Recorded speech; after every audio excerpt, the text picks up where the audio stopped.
Pessoal, boa noite a todos. Aqueles que eu ainda não tive a honra de me apresentar, eu sou Rodrigo Martins, presidente em exercício do Centro Acadêmico 2 de Junho, Centro Acadêmico do curso de Direito aqui na FCJ. Há 3 anos atrás, quando eu estava no primeiro ano, o Centro Acadêmico, a gestão naquela época já tinha um projeto, que era trazer um jurista para essa aula inaugural, que é uma tradição já da FCJ, porém nunca foi promovida pelo Centro Acadêmico. Naquela época, o Centro Acadêmico já tinha o projeto de trazer um jurista que sempre foi, vamos dizer, a cara do Centro Acadêmico de Direito da FCJ.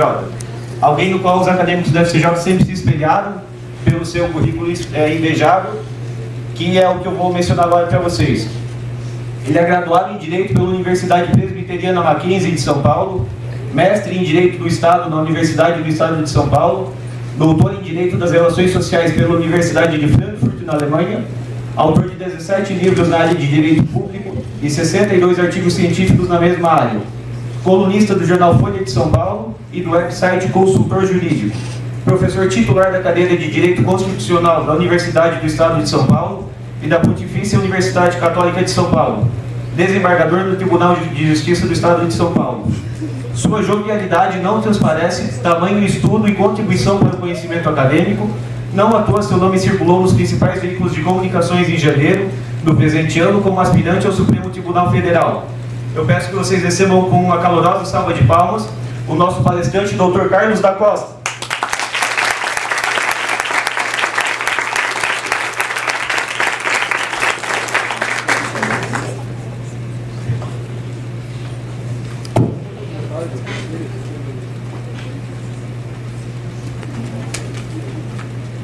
Desculpa pedir tirar o computador aqui, eu sou um pouco mais medieval, prefiro mais no papel aqui, fiz umas anotações. Vamos lá. Inicialmente eu gostaria de desejar uma boa noite a todos. É um imenso prazer estar aqui na Faculdade Cenecista de Joinville. Primeira vez que eu estou em Joinville. Cheguei agora há pouco, sabe, em Florianópolis. E é um grande prazer, do pouco que conheci a cidade, uma cidade agradável, uma cidade tranquila, uma cidade ordeira. Estou de parabéns pela cidade. Pois bem, há um tempo já o pessoal do Centro Acadêmico tinha me pedido para vir aqui para oferecer uma palestra, uma aula magna, só que por uma questão de agenda, por uma questão de compromissos, nunca acabou dando certo. E até, inclusive, mais ou menos um ano e pouco, quando o pessoal do Centro Acadêmico pediu para eu vir, até fui sincero com eles, eu falei, ó, os meus honorários são caros, não sei se vocês vão conseguir, né? Mas por intermédio de um professor da casa, um amigo meu chamado Maurício, estudou comigo, ele insistiu muito, ele falou, ó, vai lá, ajuda o pessoal, e por uma questão aí astral, a agenda bateu. Desde terça-feira estou em Florianópolis acompanhando a delegação da Alemanha. Eu represento, advogo para o Estado alemão aqui no Brasil, e aí deu certo. Amanhã eu estou indo para Curitiba e deu certo de estar por aqui. E eu tenho esse prazer de estar aqui conversando com vocês. Vamos lá então. A palestra que eu vou falar hoje para vocês, pelo que foi falado, vocês são alunos do primeiro ano, então não adianta muito falar de questões técnicas, muito científicas, porque o entendimento não ia ocorrer.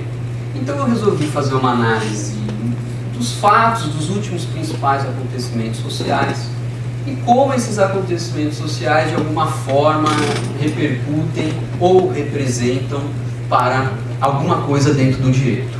Então eu intitulei essa minha palestra como a repercussão dos eventos sociais no direito brasileiro.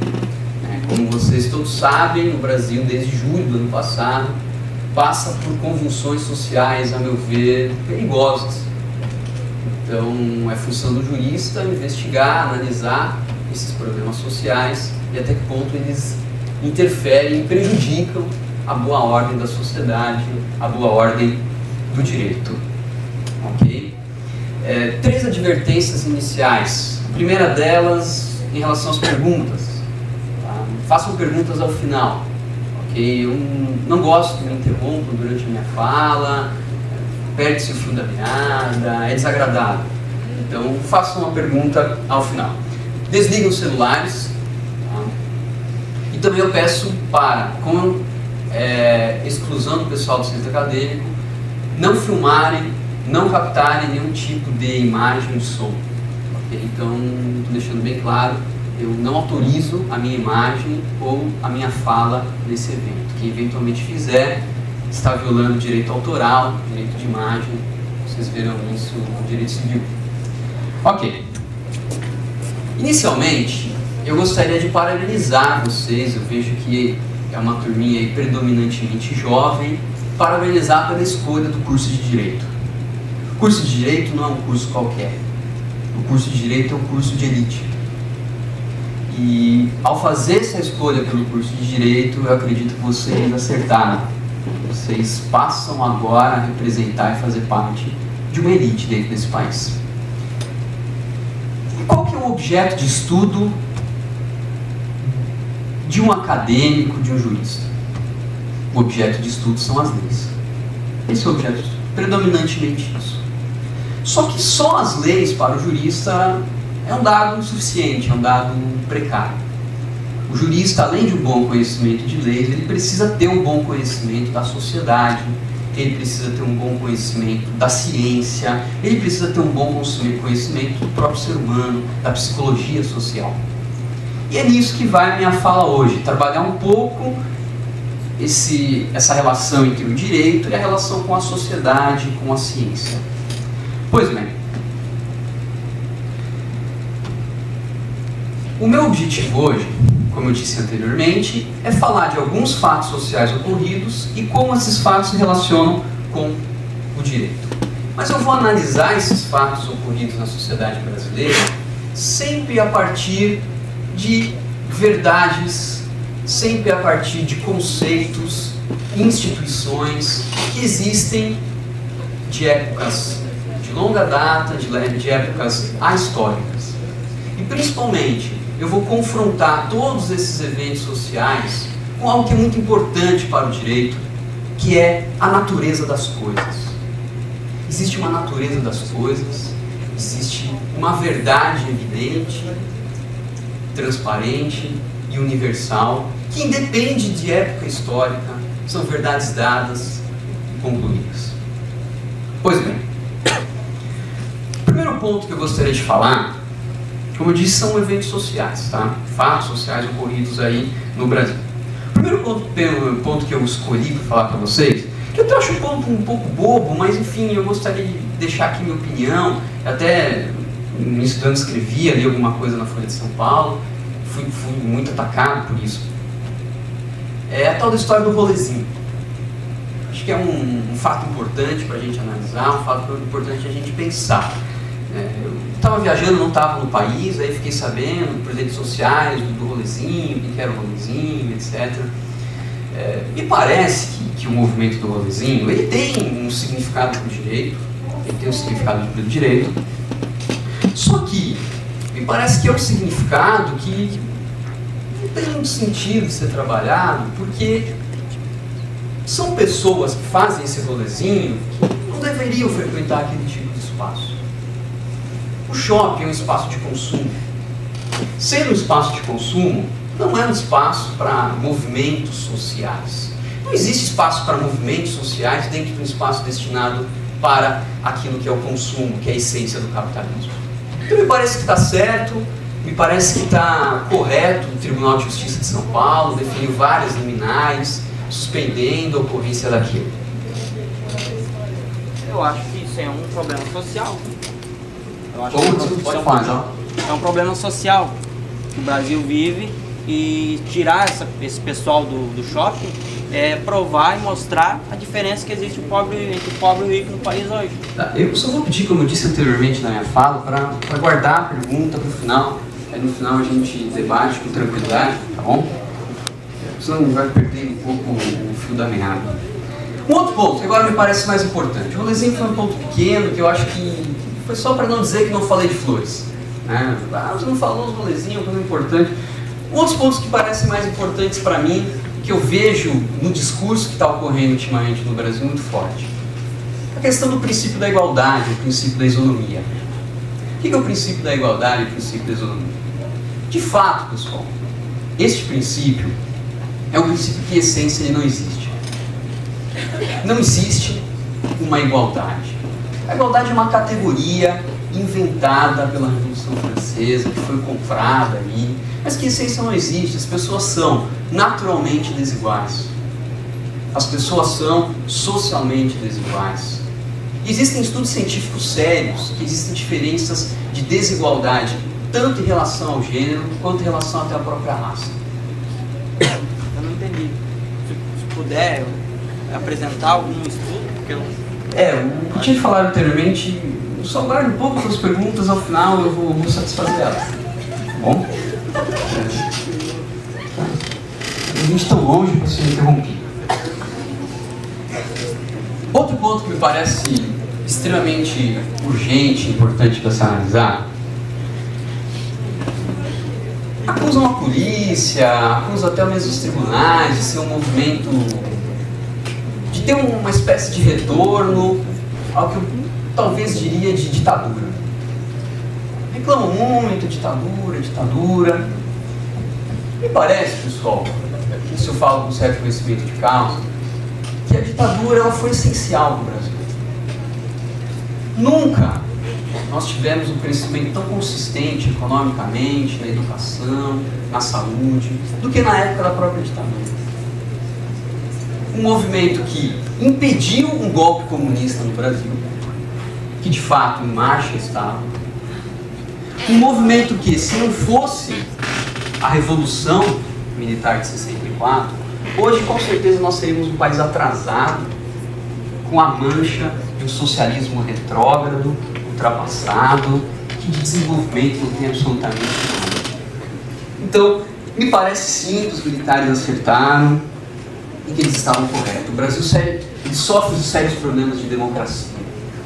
Nós temos um sério problema de democracia. Às vezes eu falo, as pessoas não gostam, mas enfim, eu tenho que concordar com o ex-presidente da República, Figueiredo, onde ele dizia que não existe democracia para um povo que mal sabe escovar os dentes. Eu não preciso concordar com ele. O pessoal ri, mas é verdade. É verdade.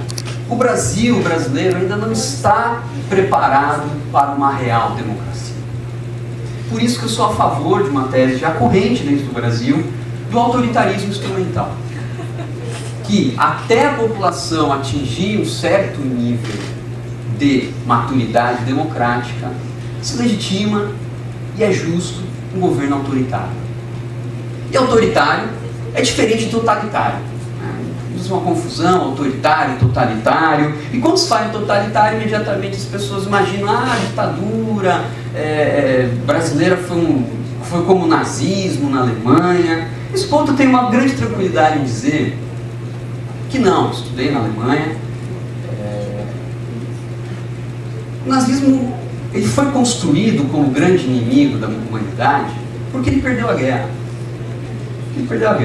É o discurso do vencedor contra o discurso do derrotado. Então, evidentemente, o vencedor ele vai construir algo degenerando aquele que perdeu a guerra.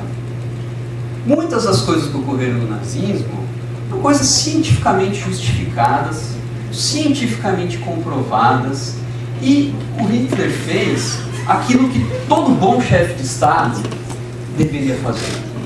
O necessário para a eliminação do inimigo e a salvação do Estado.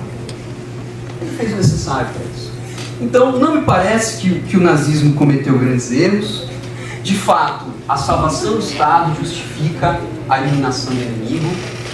E eu acho que não tem sentido fazer essa acusação contra o regime que me parece que foi legítimo, bem justificado judicialmente e juridicamente. Novamente, eu quero saber que estudos são esses. São vários estudos. O senhor vem de Brasília aqui para defender o nazismo? São Paulo.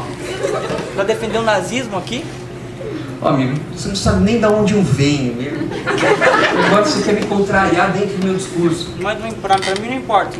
O que importa é que eu vejo como muito preocupante o senhor chegar e tentar botar na cabeça da gente aqui que eventos que ocorreram no passado, claramente que a história já mostrou que não funcionaram, matando muita gente. Eu acho muito perigoso. Que prova que você tem que as pessoas morreram? Que prova que eu tenho que elas não morreram?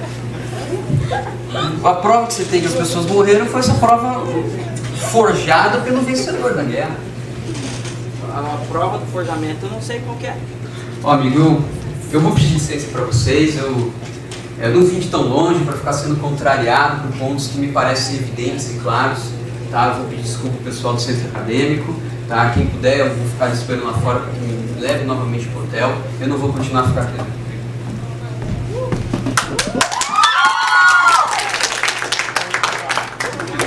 Não, vocês concordam com ele, certo? Não, contigo. Tá louco. A gente pede um pouco de calma aos acadêmicos. Não, isso muito me surpreende. A gente sabe que iniciando o curso de Direito, a dialética, a discussão faz parte do acadêmico de Direito, é isso que a gente espera. O acadêmico ali do primeiro ano teve algumas controvérsias a respeito do que o nosso palestrante falou. Ele tem todo o direito de questionar. A gente pede desculpa a vocês, né? Realmente era um palestrante muito gabaritado. A gente não sabia que ia fazer tudo isso. Bom, como a palestra não durou nem 20 minutos, a gente ainda tem bastante tempo de aula. Então a gente é obrigado a chamar o professor para dar aula para vocês nesse restante tempo. Então a gente quer chamar o professor Maurício, que entre na sala para dar essa aula para os acadêmicos. Gente, esse é o professor Maurício e esse é o trote de vocês esse ano.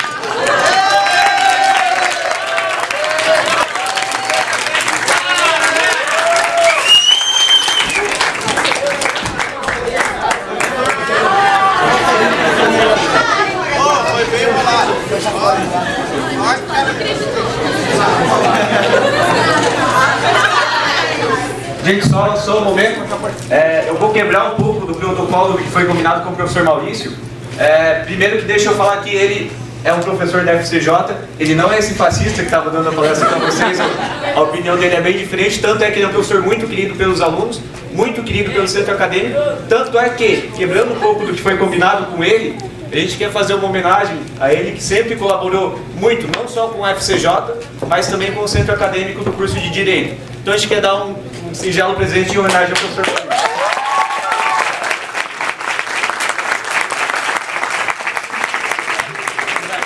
E agora eu passo a bola para ele. Pessoal, com imenso prazer, estão me ouvindo? Com imenso prazer que, em nome da faculdade, com o auxílio do centro acadêmico, eu recebo vocês aqui na nossa faculdade. Afinal de contas, a faculdade é uma escolha, estou falando que nem as empresas de avião, né?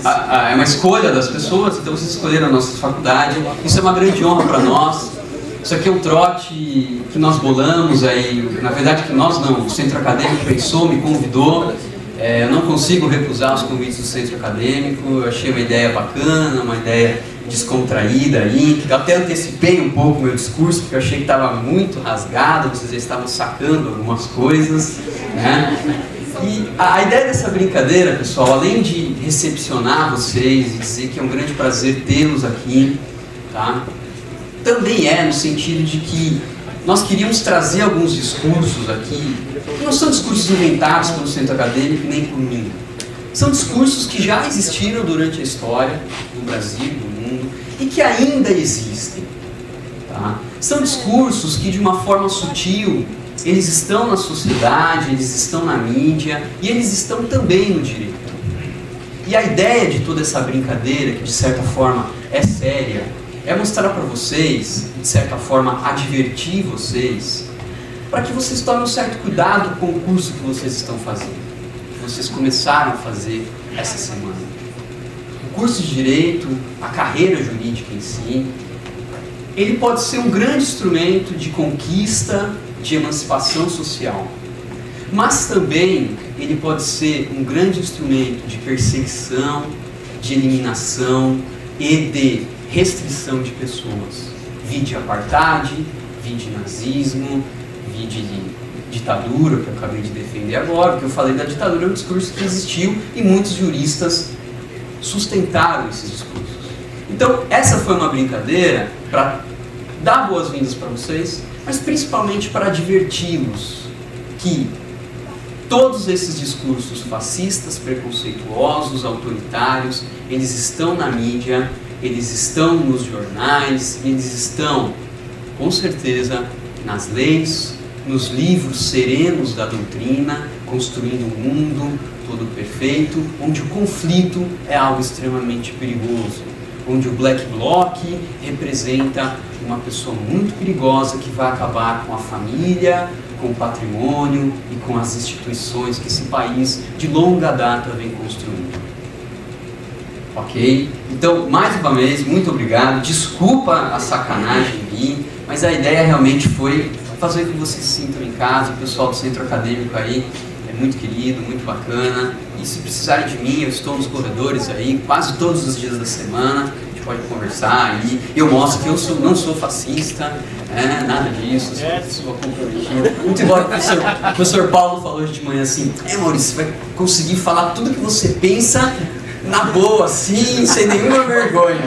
Não, eu não penso isso. Quem me conhece sabe que eu sou radicalmente contra. E até tudo que eu escrevo, tudo que eu falo é justamente contra todas essas barbáries que eu acabei falando aqui para vocês, tá?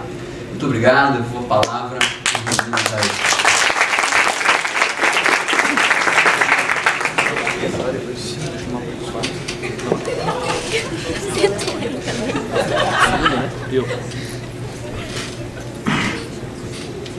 Muito obrigado ao professor Maurício, que agora vai deliciar o vinho que ganha de presente. Soma transcende, né? Sinuelo aí. Não é assim, sinuelo suave, porque... Daí, fica esse meio, professor. Olha só o sinuelo. Olha a brincadeira, que a menina é minha prima. É verdade. Só mais alguns agradecimentos que eu gostaria de fazer a todo o pessoal do centro acadêmico que muito se empenhou para que esse trote, essa brincadeira desse certo. Ao professor Maurício novamente, ao Maico que deu a cara a tapa ali sendo o nosso calor infiltrado e discutindo com o Maurício, aos professores Paulo Becker e Gustavo Gama que liberaram os alunos, trouxeram eles aqui para essa brincadeira, a professora Maria de Lourdes, que desde quando eu levei a proposta dessa brincadeira para ela prontamente nos apoiou, nos deu todo o aval para que a gente fizesse isso. E agora eu vou passar a palavra para encerrar, entre aspas, para o Bruno, acadêmico do quinto ano, que ele tem algo para falar a vocês.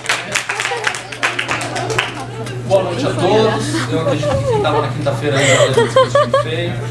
Eu tenho muito a agradecer ao professor Maurício, que meio que em segredo deixou o quinto ano de fora, com o centro acadêmico mais ou menos até segunda-feira. A gente vai fazer outra brincadeira com vocês, que é o que a gente sempre faz todo ano, mas eu tenho certeza que foi imensamente melhor do que a nossa. Então é o seguinte, como eu tinha prometido uma cervejada na sexta-feira com o dinheiro de vocês, a cerveja já está comprada e é hoje. Nós vamos sair daqui todos em comboio até no bar. Não, começa hoje, né, gente? Começa hoje.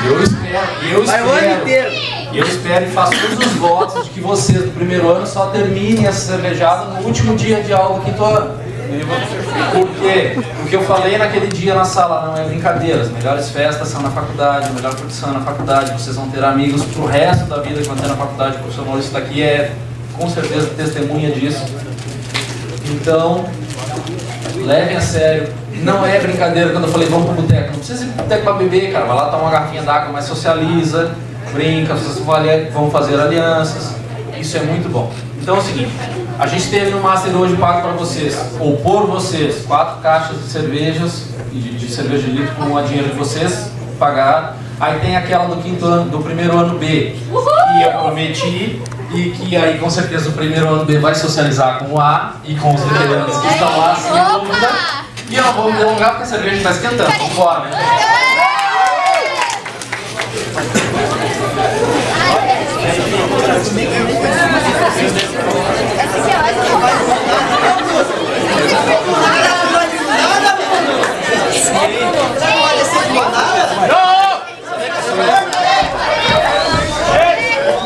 Só um minuto. Temos uma tradição na faculdade. Os calouros, por favor, de mãos dadas com seus pais. Primeiro A com o primeiro A e primeiro B com o primeiro B. Isso é regra, rapaziada. Depois nós vamos... Não, pela principal, todo mundo em uma fila, 2 filas de mão dada, por favor, primeiro A e primeiro B. E é o seguinte, quem sacanear vai ter sacanagem. Ah, eu tenho tinta guardada, tenho ovo, pra quem sacanear. Então quem não sacanear, quem fizer certinho não tem problema.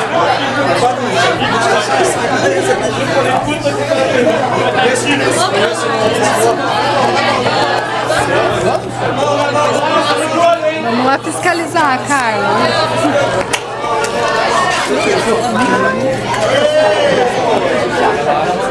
Vamos, galera!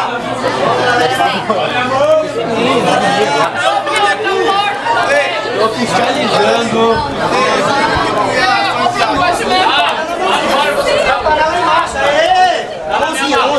A mãozinha, vai, brother, tudo brother. Ué. Pega na mão. Isso, pega na mão, tá pegando na mão.